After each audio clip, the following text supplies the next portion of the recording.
forma que essa doença age no organismo da pessoa e por que uma informação como essa chama tanto a atenção. Estamos na ponta da linha com o médico infectologista pediátrico, Dr. Igor Araújo, que gentilmente nos atendeu. Doutor Igor, muito bom tê-lo aqui conosco, agradecer a disponibilidade de bater esse papo com a gente. Eu falava, sobre esse caso suspeito aqui na cidade, e embora a gente já tenha uma informação de confirmação, claro, a gente aguarda a nota oficial do hospital, mas independente desse caso, por que chama tanto atenção uma informação como essa? O que é que de fato a gente está falando quando a gente fala de sarampo? Qual a possível gravidade que uma doença dessa pode vir a causar e o quanto que alerta se a gente vier de fato a ter uma confirmação oficial desse caso aqui na nossa cidade. Boa tarde, doutor Igor. Boa tarde, Fernando. Como você bem falou, a gente ainda continua aguardando, as confirmações, mas o que nos chama a atenção parece que é um pouco do disco arranhado de quem tanto ouve a vocês quanto me ouvem também, do quanto a gente bate em cima de vamos vacinar nossas crianças, vamos correr atrás de fazer com que doenças que até então estavam totalmente extintas no nosso país, Brasil. Em 2016 nós recebemos o certificado da OPAS, Organização Pan-Americana de Saúde, de erradicação de sarampo no território brasileiro. E 3 anos depois nós tivemos casos e aí perdemos esse certificado, ou seja, nós não estamos mais livres do sarampo. Em compensação, na Bahia estávamos livres. Nós não tínhamos informação, nem notificação de casos positivos na Bahia. E aí, a partir do momento que surge uma suspeita, uma notificação e etc., e vindo a ser positivo, o alerta fica, principalmente para aquelas crianças que não podem receber a vacina e para aqueles pais que ainda tanto falam que sonham e vivem a saúde dos filhos, e prezam pela saúde deles, fazer o que os nossos pais fizeram com a gente. Nós estamos vivos hoje por conta que nós fomos vacinados. Então, vamos fazer o amor, dos nossos filhos, vamos vaciná-los para evitar que essas doenças voltem a circular no nosso meio. Não só o sarampo, a gente pode citar outras aí que voltaram a circular no nosso meio, Do sarampo, quando a gente fala nessa doença, do que é que a gente está falando em relação a sintomas, em relação à forma de contágio e, sobretudo, a possíveis gravidades que essa doença possa trazer, doutor? O sarampo é um vírus, e aí a gente volta um pouquinho, eu volto sempre para o Covid, porque foi algo que a população viveu e meio que acabou estudando e entender um pouco sobre o assunto. Então a transmissão do vírus, ela se transmite muitas vezes pelo ar, pela respiração. Inclusive o sarampo, ele também é micropartícula, eu diria nanopartículas, são bem pequenininhas. Então através de alguma pessoa com sintoma respiratório, ou com algo ali na sua via aérea, ela está falando próximo, ela está colocando essas gotículas, esses aerosóis, e a pessoa que está tendo contato vai ter um período de incubação, ou seja, um período onde o vírus vai estar se replicando para a pessoa estar tendo sintomas, O sarampo, ela está dentro de uma doença exantemática. Eu sei que o termo é um pouco diferente, difícil da gente entender, mas exantema é o famoso vermelhidão, que a dengue também faz, aquele rache, aquele só parece que fica toda vermelha, parece que tomou banho de sol. Só que ela não é toda vermelha, São manchinhas vermelhas que elas podem se confluir, podem se juntar, pode ficar um pouquinho separada.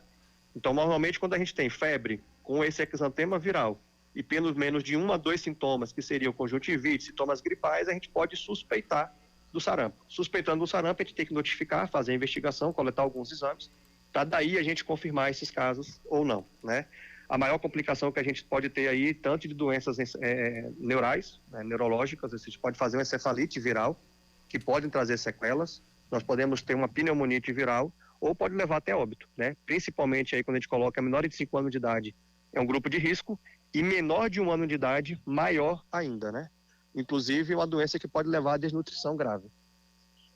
Bom, a principal forma de prevenção, me parece que é a vacina mesmo, doutor? Eu queria que o senhor falasse um pouco sobre isso, sobre a importância da vacinação. E o senhor chegou a falar aí, tem crianças que não podem tomar a vacina. Que crianças são essas? A gente tem uma idade mínima para que a vacina seja aplicada? Sim, a maior prevenção que nós temos, novamente, vacina, Então, a vacina é disponibilizada pelo SUS. No SUS a gente faz com 12 e 15 meses, está dentro da tríplice viral, sarampo, cachumba e rubéola. Normalmente, a primeira dose da vacina vai te dar uma proteção aí de normalmente 90%. A segunda dose vai tentar chegar nos 95%, ou seja, uma proteção maravilhosa. E como toda vacina, nada previne 100%. Então não quer dizer que meu filho ou minha filha sendo vacinada para sarampo, ela vai estar livre dessa doença. Mas em compensação, os sintomas tendem a ser muito menos agressivos, duradouros, com sequelas e risco de hospitalização. Então o objetivo não é só não ter a doença, é se vier a ter sintomas menores, né? Quando existe casos de surto ou aumento de casos ou suspeita ou risco de, a Secretaria de Saúde muitas vezes orienta que seja feita uma dose zero, que é uma dose antes de 1 ano de idade, só que essa criança acima de 6 meses que pode tomar essa dose zero. A gente chama de dose zero porque é uma dose que a gente não conta na caderneta, então normalmente elas colocam ali como dose zero. Essa criança com 12 meses vai tomar a dose 1 e a 15 meses vai tomar a dose 2.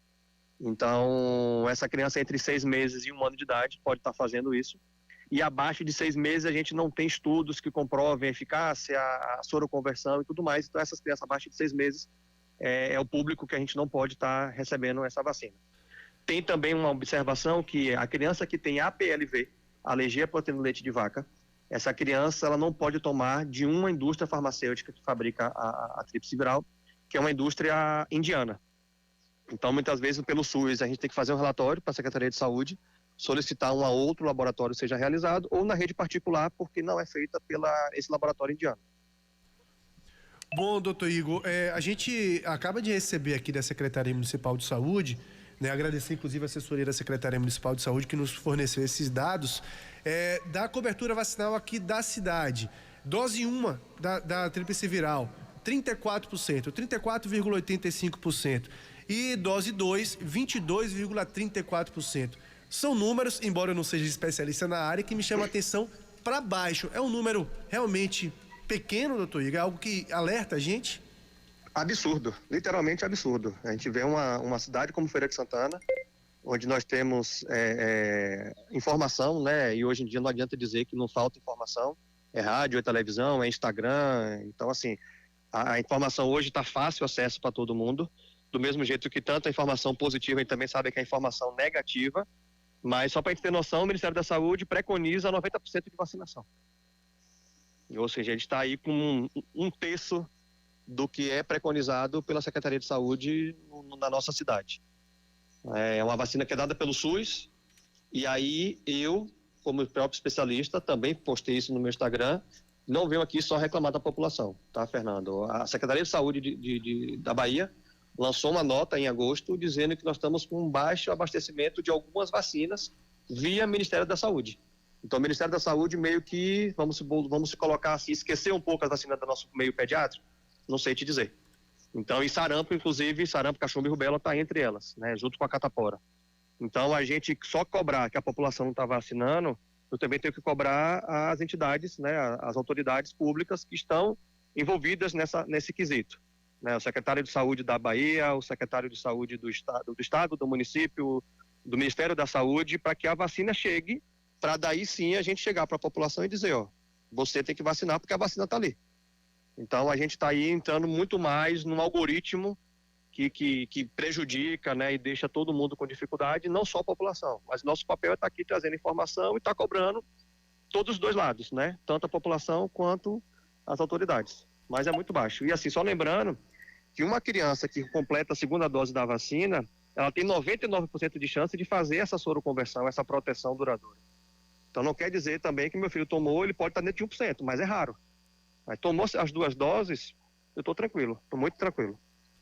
Pois é, o senhor falou aí, inclusive, outras doenças também, né, que a gente tem registros também. A gente pode falar, se a gente não falar de números, pelo menos de uma forma muito mais prática, já que o senhor atende diretamente casos como infectologista pediátrico. Me chama a atenção, por exemplo, casos de catapora. O senhor tem observado uma recorrência maior disso? Que outras doenças que a gente também precisa se alertar, que são doenças cobertas por vacinas, mas que a gente tem tido uma recorrência de casos até incomum nos últimos tempos? Catapora nós tivemos recente aí que é a famosa varicela, né? Quer dizer, varicela conhecida como catapora, um aumento dos casos que, se eu não me engano, só no mês de agosto, o número de casos de Feira de Santana foi muito próximo do ano de 2022.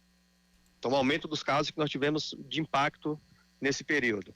E aí, novamente, é uma outra doença onde a gente quase não vê mais. Eu como supervisor da residência de pediatria lá do EC, eu comento com os residentes de que talvez eles não veem tanto quanto a gente viu. E olha que a diferença de idade para eles não são tantas. Mas os meus preceptores, via catapora, praticamente todo dia no consultório ou no ambiente hospitalar, eles tinham catapora. Hoje, dificilmente, a gente vê uma criança com catapora. Só que a gente não está vendo mais isso. A gente está vendo cada vez mais os casos de catapora surgindo no consultório, conversando com alguns colegas, né? Fulano teve catapora, o outro também teve catapora. Então, é uma outra doença que também estamos com baixa adesão, tanto da vacinação quanto da vacina. A minha filha, que era para tomar com 15 meses, a catapora é feita com 15 meses, a segunda dose com 4 anos, na rede particular com 12, com 15, mas a minha filha foi tomar a vacina de varicela catapora no público, com 1 ano e 3 e não tinha. Eu só consegui fazer com 1 ano e 5. Igor, mas aí você como infecto, sabendo o aumento dos casos de catapora, por que você não fez na rede particular? Tá, eu poderia fazer isso. E quem não pode? Então, eu acho que a gente está aqui para trazer a informação e, novamente, cobrar das autoridades públicas para que tragam a vacina para o nosso dia a dia, né? E aí, fora a catapora, recentemente também tivemos casos, principalmente de meningite. E a gente sempre tem casos de meningite. Espírito Santo, aumento do caso de meningite. Recife, crianças. Alagoinhas, teve recentemente o caso que foi notificado pela Secretaria de Saúde de morte por meningite. E não é de se alarmar, porque meningite também está no cenário do SUS. Realizada com 3 meses de idade, 5 meses, a gente tem um reforço com 1 ano de idade. E cada vez mais a gente tem visto uma baixa adesão com 11 anos de idade. O adolescente ele pode fazer a vacina ACWY, a meningite, 4 cepas, onde também está tendo uma baixa procura. Então, eu acho que seriam mais essas 3, eu acho que desse momento agora, principalmente catapora e meningite. Pois é, e nos chama muita atenção, né, na manhã de hoje, esse caso que veio à tona, que está sendo investigado de sarampo. Doutor, claro que se o senhor não puder falar sobre isso, a gente vai entender muito, mas o senhor tem conhecimento de algo a respeito desse caso? E se vier a ser confirmado mesmo, oficialmente pelo menos, via a própria assessoria que ficou de nos dar essa resposta, quais são os próximos casos? Tem um caso confirmado, o que é que muda a partir do momento que a gente tem um caso confirmado de uma doença como sarampo? Na verdade, confirmação oficial a gente ainda não tem, né? Também estou aguardando igual vocês, até para a gente poder estar falando algo mais fidedigno. E a partir do momento que a gente tem um caso de uma doença que é considerada erradicada, né? Não vou botar erradicada, que eu não sei se seria um termo ideal, mas uma doença que não está circulando, o vírus que não está circulando, principalmente no nosso estado, o Ministério da Saúde coloca que tendo um caso, a gente considera como um surto. Então, assim, tendo esse caso confirmado, é considerado surto. A Secretaria de Saúde vai ter que se posicionar perante o que é que a gente vai fazer, se essas crianças vão voltar a fazer a dose 0 do sarampo, nessa entre 6 meses e 1 ano de idade. A gente vai ter que ficar em observação, porque aí agora a gente vai ficar mais alarmante, né? E aí também a gente trazer a própria informação para os colegas que estão atendendo essas crianças nas emergências, tanto nas redes particulares quanto na rede pública. Toda criança que tiver febre, exantema, sinais que podem sugerir sarampo, vale notificação, vale investigar, porque aí a gente agora aumenta o leque de observação e bota todas essas crianças nesse radar de investigação. Doutor Igor Araújo, infectologista pediátrico, eu quero agradecer muito a disponibilidade de bater esse papo conosco. O bate-papo é realmente esclarecedor e muito importante, porque independente de confirmação ou não, a gente está falando de doença que tem cobertura por vacina, a gente falou de outras também, e sobretudo da importância das pessoas estarem buscando as vacinas, né? A gente notou pós período de Covid, infelizmente, né, o número de vacinação caindo muito, né? A taxa de cobertura, a gente chegou a falar aqui, por exemplo, a tríplice viral, 34%, dados da Secretaria Municipal de Saúde, para a dose 1, para a segunda dose, 22%. São dados que chamam realmente muita atenção e é importante a gente estar falando sobre isso. Acima de tudo, a importância da vacinação. Muito obrigado por esse papo, muito bom tê-lo aqui conosco, viu? Eu que agradeço, sempre é bom a gente estar podendo falar sobre doença e como a gente consegue prevenir, né? O intuito nunca é alarmar, mas sim trazer orientação, porque com orientação a família vai correr atrás, principalmente do maior bem precioso de nossas vidas. Você é pai, eu também sou, e a gente sabe que a gente larga de ser egoísta 100%. Se a gente tinha aquele 1% de egoísmo, a gente para no momento que a gente vira pai, porque a gente começa a pensar literalmente nos nossos filhos. E se eu quero poder vê-los crescer com saúde e educação, eu preciso cuidar da minha saúde, eu preciso cuidar da saúde deles. E principalmente a saúde, vacina, né? Então, vamos manter esse pensamento de vacinar, correr atrás da saúde, para que nós podermos fazer que nossos filhos não entrem na estatística da doença. Sem dúvida. Conversamos então com o doutor Igor Araújo, médico pediatra, infectologista pediátrico, né, sobre essa situação. E eu digo assim, quando a gente traz aqui esta informação, né, da importância da vacina, aquela coisa que fala, você tem que dar o exemplo também, né? O doutor Igor disse que eu sou pai, pois é, os meus dois também estão. Nesses 34% de cobertura vacinal, porque só está em tempo de tomar uma dose, e o outro nos 22%, porque já tomou as 2 doses da tríplice viral. É importante a gente fazer isso. O Joaquim também fala que a dele também no mesmo sentido. Mas a informação que nos chama a atenção no começo da manhã de hoje foi justamente esse caso que está sendo investigado pelo Hospital Estadual da Criança de Sarampo, inclusive com a informação que tivemos de que o caso testou positivo, informação que foi confirmada pela assessoria através de mensagens com a nossa equipe de reportagem, porém ficou pendente uma posição do hospital no sentido de uma nota que ficou de ser nos enviada, né? A gente já tem o que aí, Joaquim? Algo em torno de umas 2 a 3 horas em contato com a assessoria, 3 horas, né? Mais de 3 horas, na verdade, em contato com a assessoria. Haveria tempo dessa nota chegar. Não chegou, a gente entende também, né? Mas os microfones estão à disposição do Hospital Estadual da Criança. Por que eu falo isso? Porque a notícia existe, ela precisa ser dada, e não é a chegada ou não chegada de uma nota que vai fazer com que a gente deixe de noticiar. A gente nota que muitas vezes isso acontece com assessorias. Não sei se é o caso, eu até acredito que não seja, mas a gente solicita uma nota e fica, vai chegar, depois chega, vamos mandar, vamos nos posicionar por nota. Muitas vezes na tentativa de que a gente não divulgue o caso. A gente tem as informações, a gente só quer agora a resposta do hospital. A população, a partir desse momento, fica querendo saber como é que está esse paciente, essa paciente, informação que tivemos que se trata de uma menina de 12 anos de idade, se está numa situação de ainda poder transmitir ou não, se está internada, se não está internada, aliás, a informação que a gente teve de que ela esteve internada, né, não está mais, e se a gente tem algum desdobramento desse caso, se é realmente positivado, como nos chegou a informação, ou se o próprio hospital, embora tenha confirmado através da assessoria essa situação, se tem alguma outra questão a fazer, se é algo que, por exemplo, precisa de uma contraprova, algo que é informação que a gente quer saber e a gente quer buscar junto ao hospital, mas que até o momento, dentro dessas 3 horas de apuração, a gente não obteve resposta. A gente entende também, né? Vai fazer o quê? 12 horas e 29 minutos, meio-dia e 29 em Feira de Santana. A gente fala no oferecimento todo esse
WhatsApp